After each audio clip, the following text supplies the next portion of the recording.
Hello, and welcome to the Smart Recovery Podcast, where we offer thoughtful conversation about a variety of recovery topics. You'll hear self-empowering and science-based approaches to making changes toward a healthier and more satisfying lifestyle and building a life beyond addiction.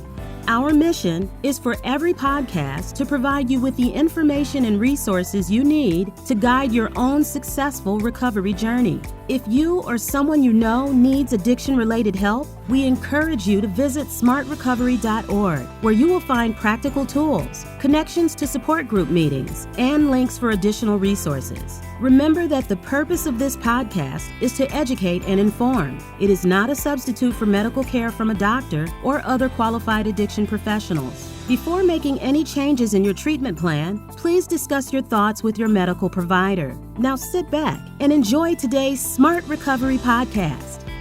Welcome to the Smart Recovery Podcast. I'm your host, Luke Frazier. Today on the program, we're going to be joined by Henry Steinberger.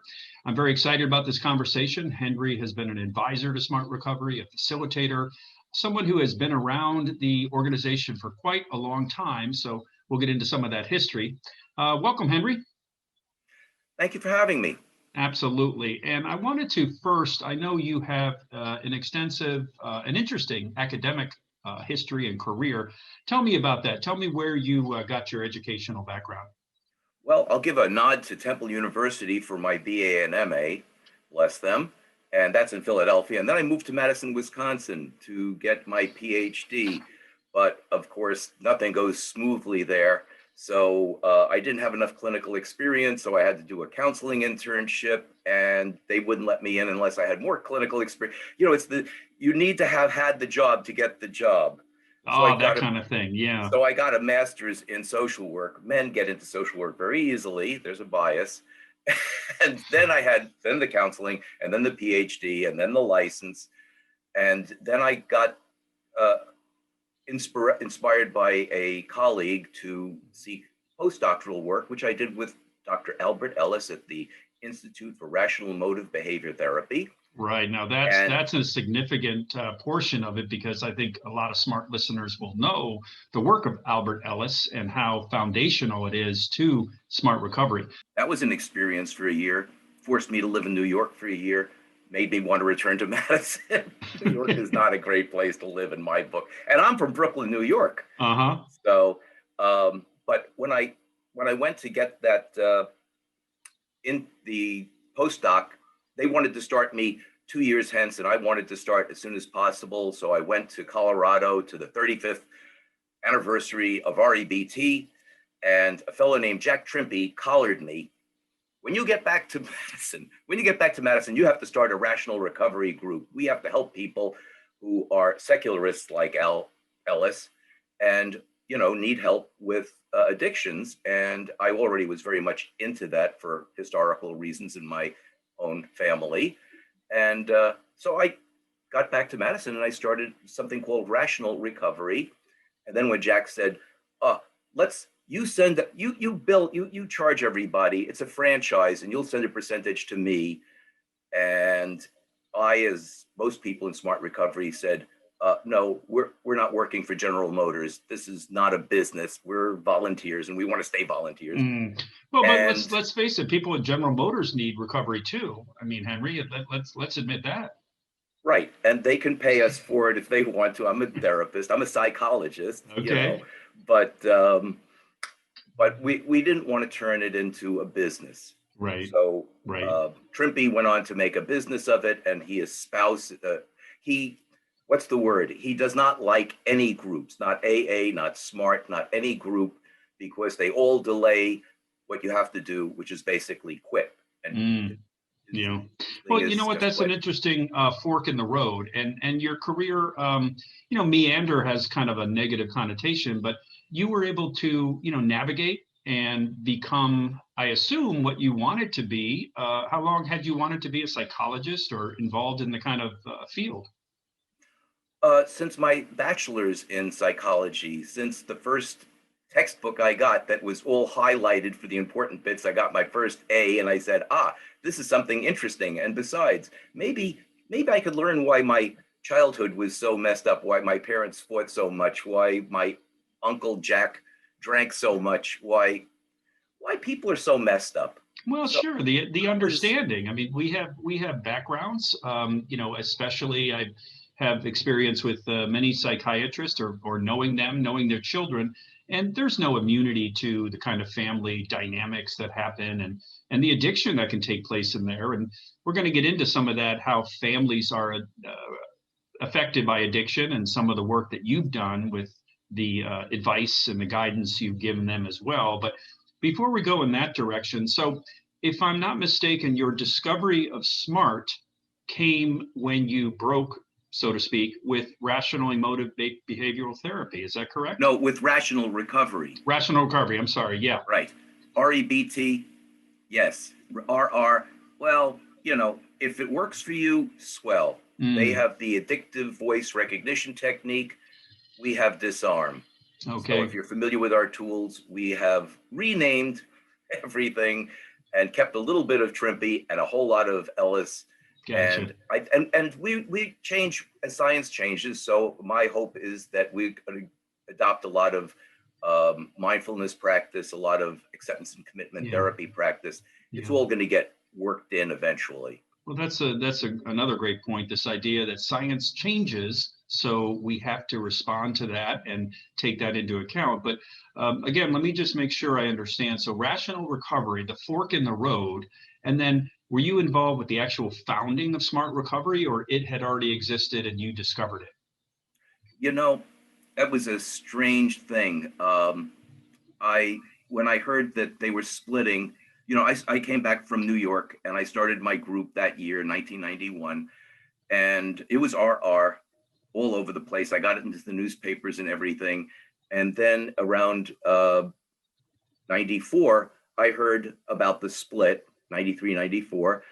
And I said, no, I'm going with the smart people and them. And I didn't realize that I could be part of the bigger movement. So I just kept facilitating and recruiting facilitators from my local Madison meetings. And then when one of my recruits, facilitators, joined the board of directors, the national board of directors, I said, what the hell? He jumped ahead of, I could have done that. And so I did. Wait a minute, do I hear a little ego in there, Henry? Is there competition there? There was a little competition. He was a great guy. He was a recovering person. Years later, he got religion and left SMART and left everything. I hope he's still, sober, but it was very different. But I joined and I was on the board of directors for 10 years. It was a wonderful experience. The Robert Wood Johnson Foundation had financed our first edition of our Smart Recovery Handbook, and or manual. Well, it became a handbook when I insisted it should be called a handbook. It was like the Boy Scouts, it should be a handbook. Well, that makes it practical. That makes it practical more than just a shelfware. That's what I said. And they kept saying that we're going to put out a second edition, because the first edition was sort of a concatenation of pamphlets, and every page began with "Welcome to Smart Recovery" and ended with "Good luck in your recovery." So I clipped all of those out, fixed the English, fixed the grammar, added my own stuff, and out came the 2004 second edition of the Smart Recovery Handbook. So I'm the editor. And that got translated into languages. My therapist had once asked me, how famous do you want to be? You talk about ego. How famous do you want to be? I wanted to be an actor. Okay, there you go. Now that explains a lot, Henry. Yeah, I wanted to be a thespian. And he was saying, how famous? Madison, the United States. Do you want to be known in China? Well, right now, there's a book being passed around in China and Germany and so many other countries that has my name on the cover. There you go. There you go. And I'm just teasing about ego, because I think what I'm hearing from you is that you had something to contribute. You knew that it could be valuable for other people. You're in a general sense, a helping profession.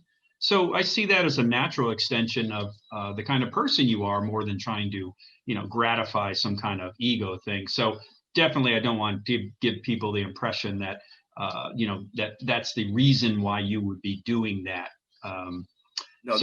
You're listening to the Smart Recovery Podcast. I'm your host, Luke Frazier. We're talking with Henry Steinberger, PhD, licensed psychologist, and a master addiction counselor. Tell me about that certification. What does that mean? Well, the American Psychological Association had a certificate of proficiency in the treatment of alcohol and other psychoactive substances, substance abuse, and which was much too long a title to even put in your resume. And not enough people signed up for it, so they turned it over to the National Committee Council, something of addiction professionals, which is part of NADAC, NAADAC. I won't even take a guess. You look it up. and they grandfathered me in as a master. And then when they sent me the letter, they said, well, you have a PhD, so we're going to say higher than master.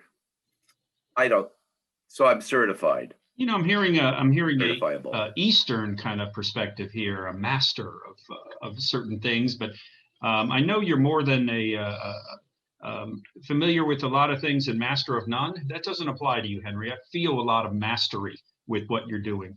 No, I kind of stay in my own field. Matter of fact, I've told a few people with problems, we're going to get onto relationships yet, but one of the things that I have to tell some people is, I don't know. You need a lawyer. You need to protect your assets. There are problems that people in relationships with people with alcohol and other drug problems have that go way beyond. Sure. Well, that's a very good counsel for anyone out there who is, studying or is a counselor, psychologist, anyone, because you can, the kind of advice you might give in an area that you're not exactly, if not proficient, then an expert in. So great tip. But let's go there with the experiences you've had with relationships and how they're affected by addiction. Tell me generally kind of the things you've seen in relationships that are affected by addiction. Well, the first one in my life was my grandmother's second husband, who was a autodidact. He was self-taught. He was a brilliant person, did a lot of writing, but he had to have the second bedroom for his liquor and first editions and cigars, but mainly for the bourbon that, looking as a child, I didn't realize what was happening, but every 2 or 3 hours he had to go in there for some reason. And so he was a maintenance drinker, apparently. I don't know how he got through the workday, but and then after 6 o'clock, he would guzzle it up. He'd pour it out and put it around the house and take them down. And I learned later that that's why my mother had to be emancipated at 17. She was sleeping on the couch because he needed that room for his liquor. And well, that's confusing. Yeah, that's confusing for family members, children, of course.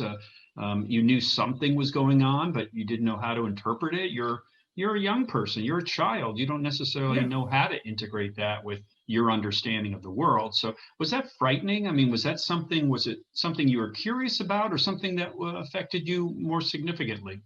Well, he was Dr. Jekyll all day, and I went over there on a Saturday and he bought me my ice cream cone and said, pick a comic book. And I'd say, oh, I can't decide. Oh, well, we'll buy you two. Yeah, he was an easy touch generous on that. Right. He was so sweet. I couldn't believe that he treated his stepdaughter so crappy. When I grew up, I found out, that, and it was frightening because after 6, he was drunk. And if I stayed over that night, he was crabby and just had a bad attitude of mind and yelled at my grandmother and just was pretty nasty fellow. And he was a devout atheist. He was a famous atheist. He had writings in the American Rationalist and the United Secularists of America. These are all things that predated the Freedom from Religion Foundation, which is here in Madison. And being an atheist, he wasn't going to go to AA and turn himself over to the Lord and expect God to take away his defects of character. So there was nothing. There was absolutely nothing for him. So that was one of the things that, as I was being educated in psychology and addictions, that I said, there's got to be some alternative. And when Jack Trimpe introduced it to me, I latched on. Yeah. And when I heard about smart recovery, I got even more interested. Yeah. Well, that's an interesting part of the effect on families and individuals, that you took that and used it as motivation, a springboard, a curiosity, and followed it along and said, how was this affecting my grandfather, and what was happening with him? And that's something, again, to your credit, that you took it and used it. Now, many families are just battered by the person who is suffering with a substance use disorder. And there can be much more negative consequences. What else have you seen in terms of working with people who face those kinds of issues? Well, I've seen the whole range. I've seen people who come in and say, I have an alcohol problem and I'm afraid of stopping. And there is danger in stopping if you are a very heavy user. Yeah, a medical danger you're speaking of? Yeah. Alcohol is probably the most dangerous drug in that it's legal, but you can have it in a lethal dose. You can just pass out, face up, and aspirate. That is vomit, and drowned in your own vomit. Right. You can cause liver damage. Uncle Jack, my grandfather, he died of pancreatic cancer, pretty related to his drinking. Liver disease, Korsakoff syndrome, brain disease. I mean, it does more organ damage than any other drug, and it's legal. Yeah. Well, that's where people sometimes overlook the fact, because it's legal, it's kind of put in a different category. But I know even in treatment, there is a very high concern for the medical withdrawal, the withdrawal from alcohol in a medical sense versus other drugs. I mean, even from what I understand, you can correct me if I'm wrong, but crack cocaine and cocaine are easier physically to leave, to stop using. Yeah, people don't die when they stop using heroin or cocaine or any of those. They feel really uncomfortable. So does anybody withdrawing from almost anything that they've overused. But only alcohol and barbiturates and what is the tranquilizers? What's the fancy word for that? I forget right now. Not barbiturates, but I know what you're speaking of. Yeah, that whole range. Those are the ones that, when you stop them suddenly, you can actually die, have a seizure. Right. And but you can actually stop that process with one drink. You just need a little bit more alcohol. If you were in the hospital, they'd give you a tranquilizer and that would prevent it. Sure. But not everybody needs a medically supervised withdrawal. Right. I've had a lot of clients who are just surprised when they stop drinking that within a day or 3, they feel so much energy. They didn't realize how good they were going to feel. That's not everybody, but that's common enough that I think it's important for people to realize there's something called natural recovery. Yeah. Okay. Most people who recover don't get on Oprah Winfrey and talk about how they hit the bottom and how they had to climb back out of the pit of addiction. Yeah, the real dramatic stuff. Yeah, I mean, that doesn't, I stopped using, I felt better, that's it.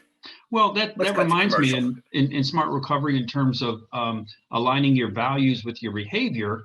If you are someone who wishes to feel good physically, likes to do physical things and hike or whatever it might be, work out, that you'll find and be reinforced that after a few days of not using alcohol, the energy can return, that the motivation toward doing physical things, and that becomes in and itself a reason to continue to not use alcohol.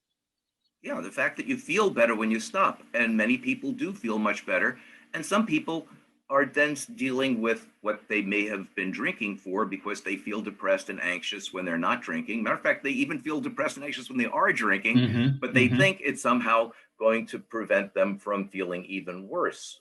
Right. And actually, it does make them feel worse. But the thing is, like you say, they get their energy back, and then they can involve themselves in the 7, I call them the therapeutic lifestyle change. Eating well, exercise, recreation, socialization, meditation, getting out in nature. Would you believe just getting out in nature, walking around in the woods, and doing something altruistic? Those are the 7 therapeutic lifestyle change items that help people with depression and anxiety without medication even. And there's a 19-page paper that I summarized in 1 page. I give my clients a lot of 1-page handouts because they're not going to read a 19-page article, but it was a big meta-analysis of hundreds of studies that found that these 7 things actually work. Yeah. Well, you talked about the woods. I mean, there's I don't remember the actual word for it, but tree bathing. Tree bathing is a Japanese concept where, actually just being in the woods and absorbing and taking time to be there, does things like decrease stress and all kinds of physical manifestations of stress. So it's really true. And I like that you have, I like that you boil things down, because you know what? You're right. People don't necessarily go through a 19-page document unless they're an academic, and then they just are strange enough to really enjoy that.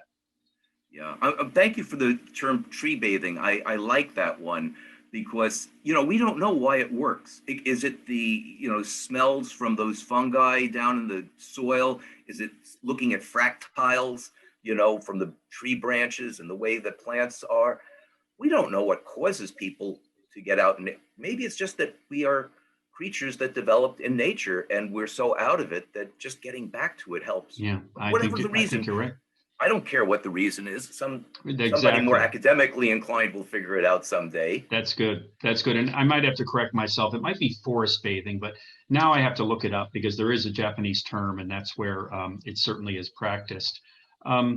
But going again into the family dynamics and individuals who are connected to families or friends or someone with a substance use disorder, here we are in the month of February, and there's a lot of, in some ways, pressure about how love works and how our relationships, and we have to be in love and we have to show, these primary intimate relationships. I mean, those are really affected by the kinds of things we're talking about with the use of substances. I mean, do couples appear? Do you work with couples, number one? I'm not sure.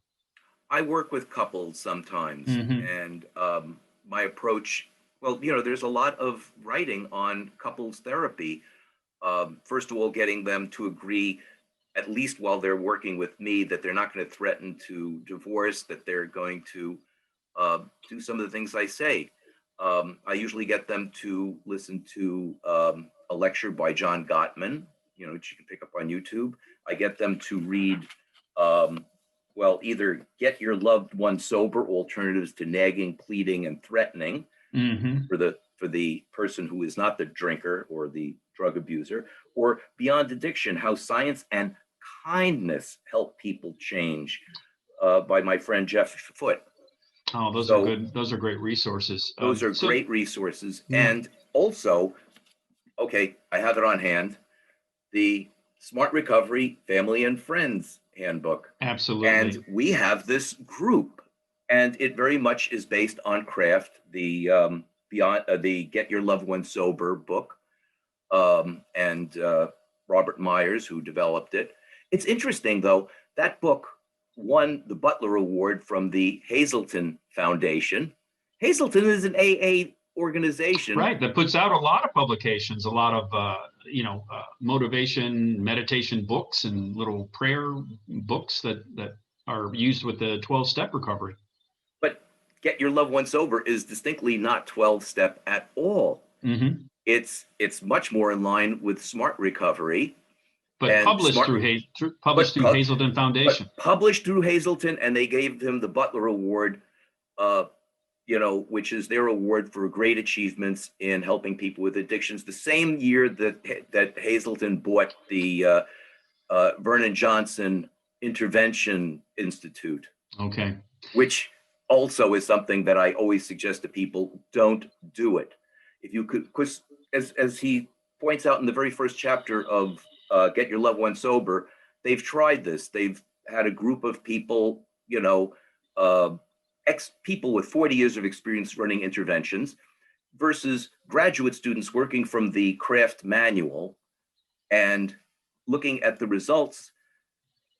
The craft people had maybe a little bit better achievement in getting people into therapy, a little better in getting them into therapy where they didn't get in and immediately leave.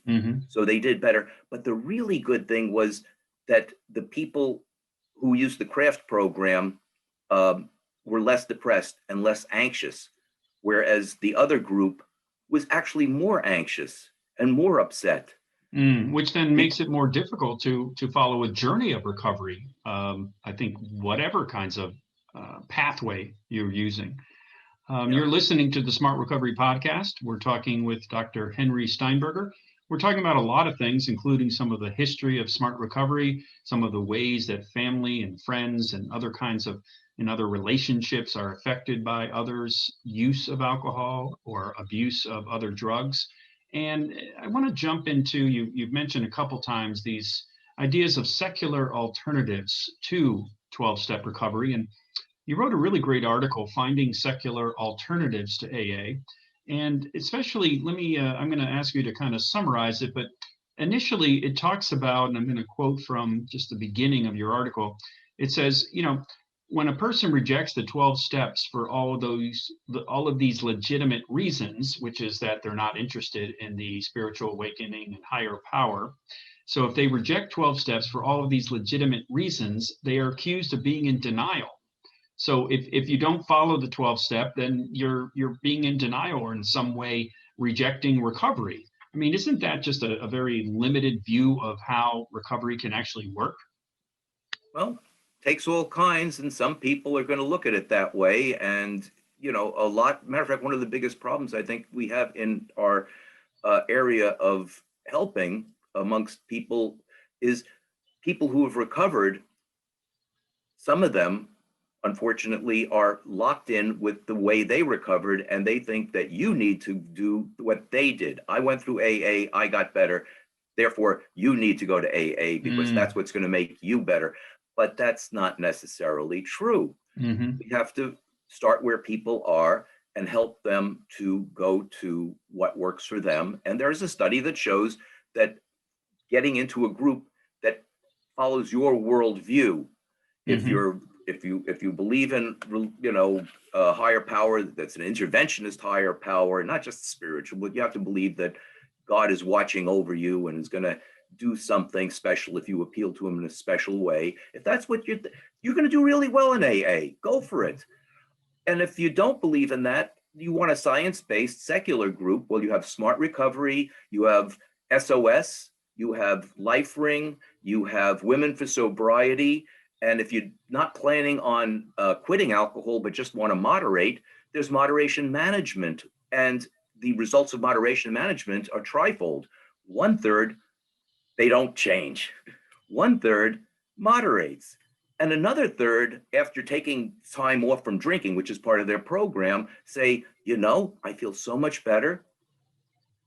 I'm not going to go back to drinking, but they stay with the moderate, the MM-ABST group. Okay. And so what you're describing are these multiple pathways. And I think you paraphrased your idea that if a person has regular attendance and real participation, they're more likely to be successful when their degree of religiosity is congruent with that of the group. I mean, that's from your paper, and it's exactly right that if I have a perspective of a higher power or a God that's very interventionist versus I don't have that, so I'm just butting heads with my own self internally if I try to fit into something that I'm not congruent with.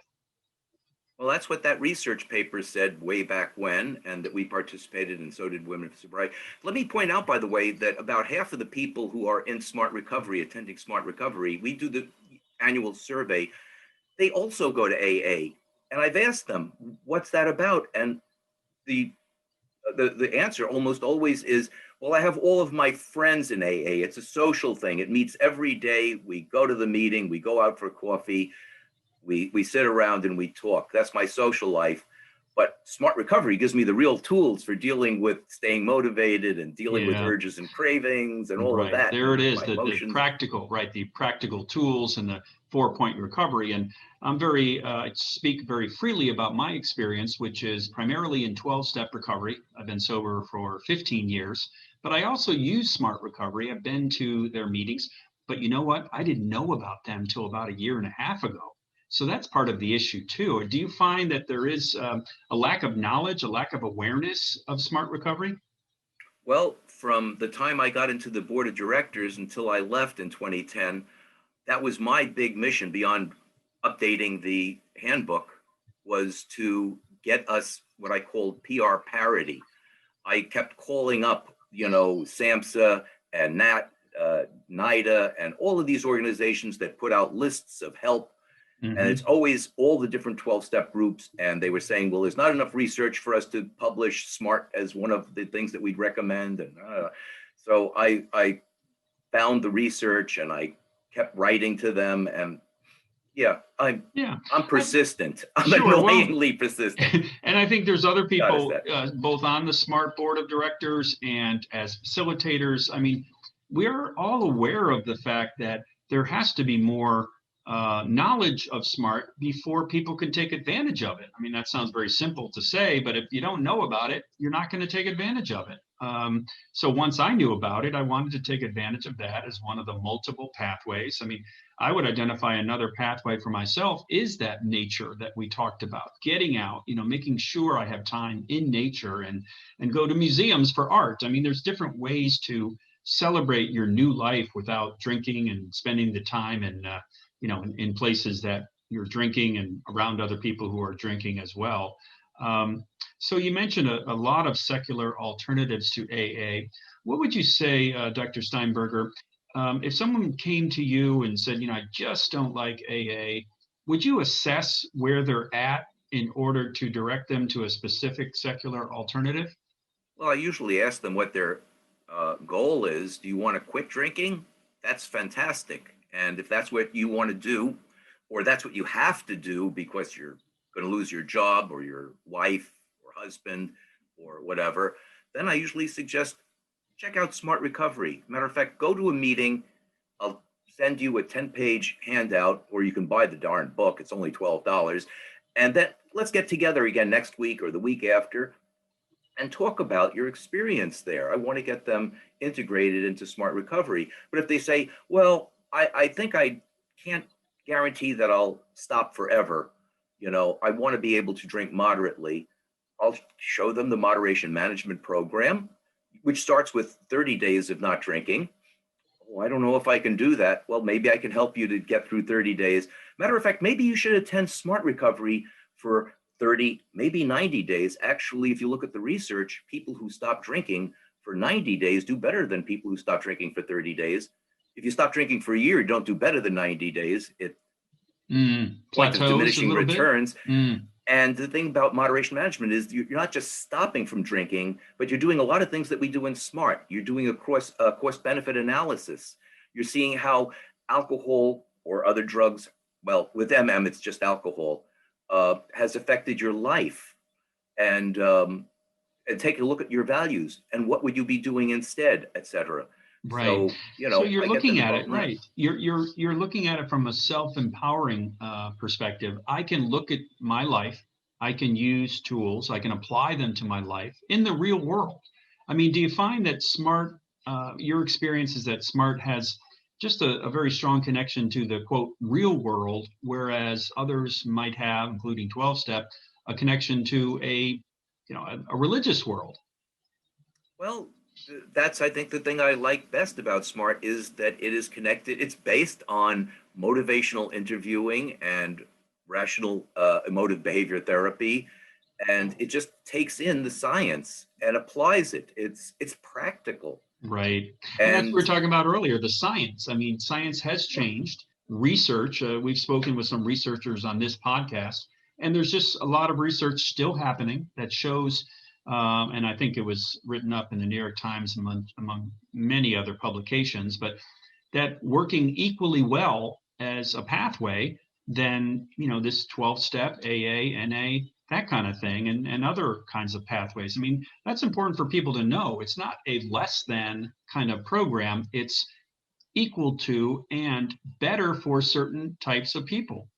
Yeah, it's a matter of matching people with what works for them. And if you tried one and it doesn't work, I have nothing against telling somebody, maybe you just need the daily contact and you need, you're calling me at, at 3 o'clock in the morning on a Saturday saying I'm drunk and I don't know what to, don't do that. I don't want that. Mm-hmm. Craziness. I can't do anything over the phone at middle of the night. Don't ruin my life. Right. Well, I don't get that anymore. I got that once or twice and I really learned my lesson. And I'd say, if you need a sponsor, go to AA and get a sponsor. Matter of fact, be sure that your sponsor has a sponsor and isn't just some person who is elected to make themselves special. Right. Well, that's just it. I'm hearing a lot of ways you're saying kind of the same idea, meeting people where they're at, meeting people, understanding where they're coming from. And that means you can help them be successful. As we're kind of wrapping up here, Dr. Steinberger, talk to me about you have your handout about helping family members, actually a couple of them. Hit a couple highlights about how family members can be helped. Well, that's one of the things that I think is smart about SMART, is that they don't have the Al-Anon, there's nothing you can do, let's all hold hands and pray, and when they hit bottom, they'll either die or come back, but you have to hit bottom first. And what we know is that the more you let people sink, the harder it is to climb out of the hole. So SMART Recovery and CRAFT, the Community Reinforcement Approach Family Training, or SMART Family and Friends, are all based on the idea of you can do things that will help your loved one, but first you have to do things that will help you.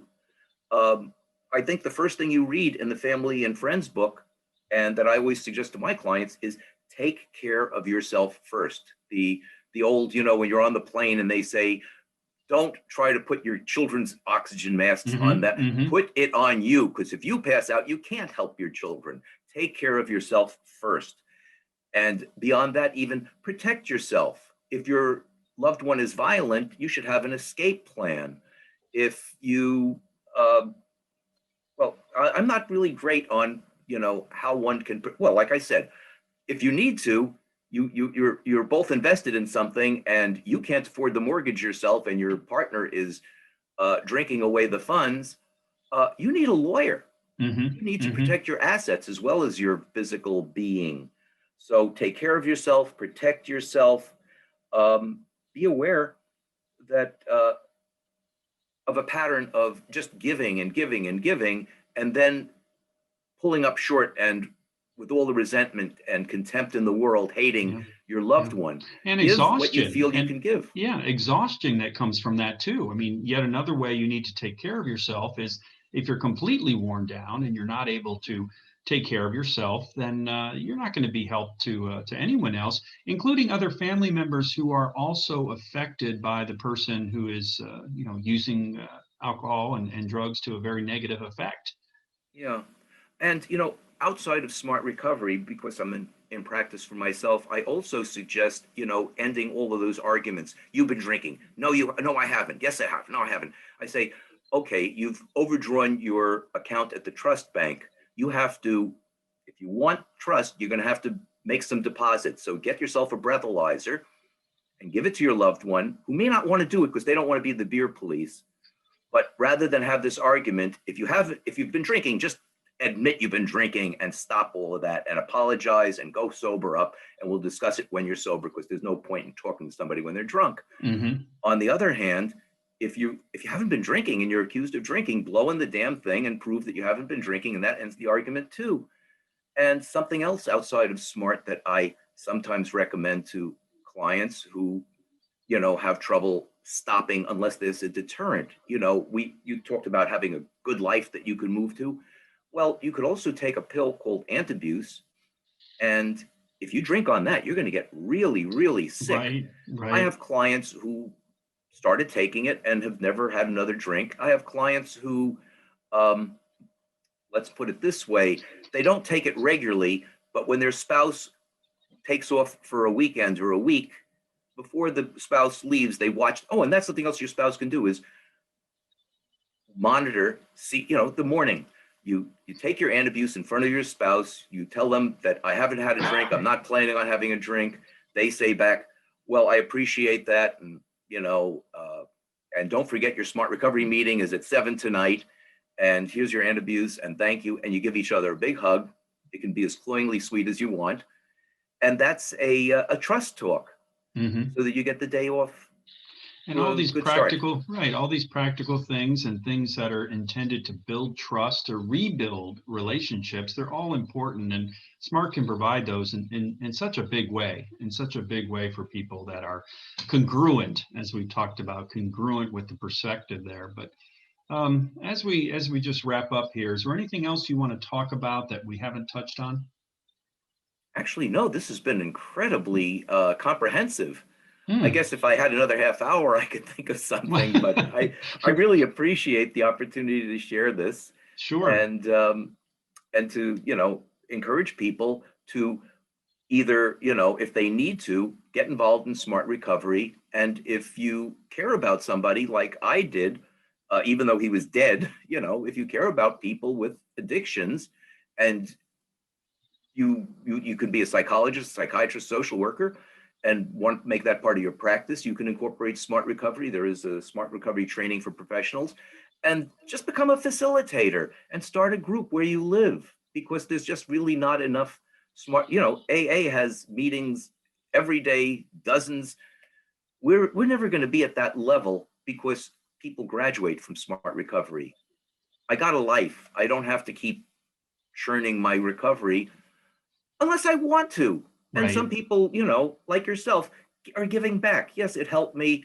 Matter of fact, I will add one more thing. There's one more book I'll plug, though Kelly will never give me. Oh, wrong book. Here, this is AA, The Wisdom to Know the Difference. Which is part of the Serenity Prayer, of course. Yes. And the author, Kelly G. Wilson, got sober like you through AA. He really hit bottom. He now is a professor at University of Mississippi. He is one of the 3 co-founders of the Association for Contextual Behavioral Science, which is the backbone of the acceptance commitment therapy, or ACT approach, which I think is like the third. One of the people from Smart Recovery, Hank Robb, who I hope you'll have on sometime. Maybe you have had him on already. Not yet, but I'm making a note of his name. Oh, please do. And please remember that his is Hank and I am Henry, because we both are old guys with bald heads and beards and glasses. And he's gotten complimented for my stand-up comedy, and I've gotten big hugs that were meant for him, because when we go to a conference together, nothing wrong with either of that. I mean, that's great. And thank you again for that really good resource.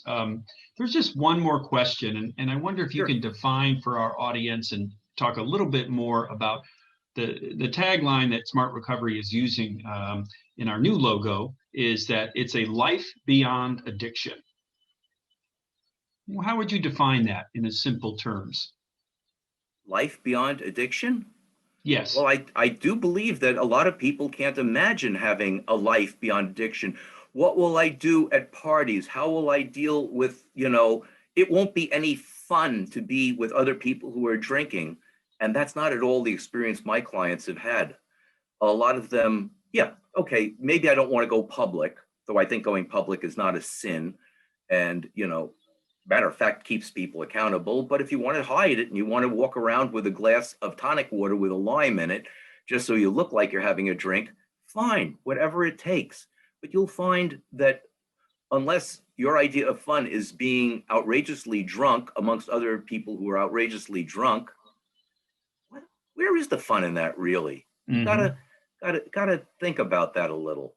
Yeah. I think most people will find that they could be perfectly happy at parties where people are drinking, that actually you can have fun without drinking. Actually, you could date without drinking. Matter of fact, have positive relationships. Is that possible, Dr. Steinberger? actually, I think saying that you're a non-drinker and a non-smoker is going to actually get you more dates than it's going to lose you.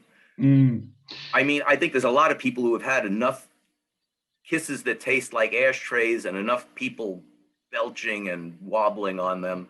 Oh, I don't drink that much. I don't slur my words, and I walk straight.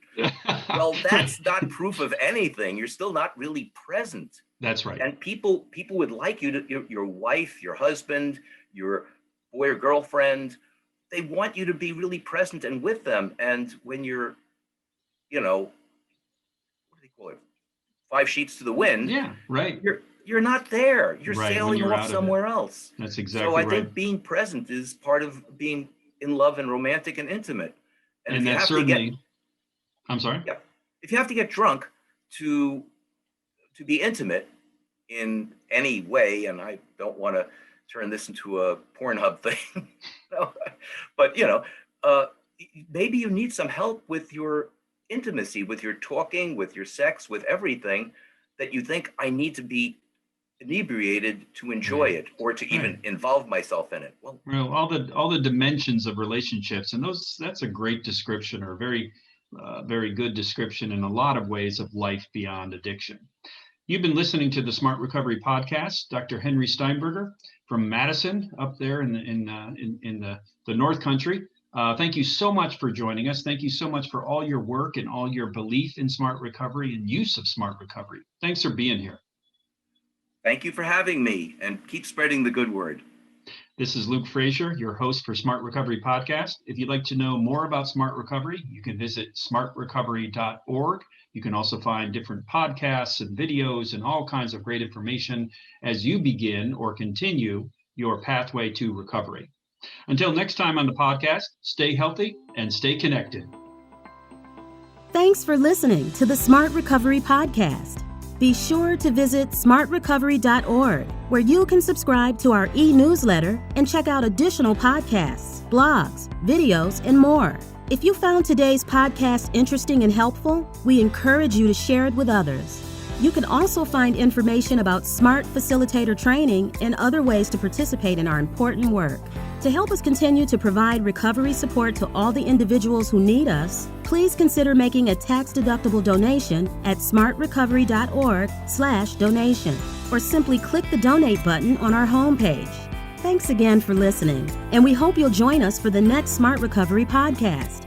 Until then, stay safe and stay healthy.